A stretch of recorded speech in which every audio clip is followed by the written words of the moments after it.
Bharat next వెయ్యాల్సినటువంటి అడుగేంటి?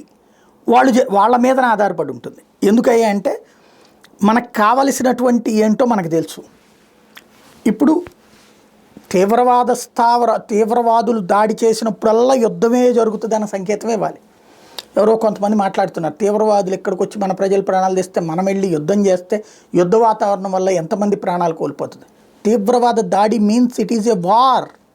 ప్రత్యక్ష యుద్ధంలో గెలవలేని సన్నాసి వెన్నుపోటు పొడిచేటటువంటి మనం అట్లాంటి వెన్నుపోట్ల కోసం మనం కూడా పాకిస్తాన్ వ్యతిరేక ఆయుధదారుల్ని తయారు చేయొద్దు. మనము అక్కడికి వెళ్ళి మీరందరూ మతం మారండి, మీరందరూ మీ మతంలో ఉంటే కనుక ఏది అజ్ఞానులు అయిపోతారు, మా మతంలోకి వచ్చేయండి అని చెప్పి వద్దు. వాడు బాంబును పెట్టి ఇక్కడికి పంపించాలన్నా, భారతదేశంలో ఉగ్రదాడి చెయ్యాలంటే ఉగ్రదాడి మూలాలని ధ్వంసం చేస్తాం. ఇక్కడ నలుగురిని చంపడం పెద్ద కష్టం కాదు, ఆ నలుగురిని పంపించిన 40 మందిని లేపుతాం.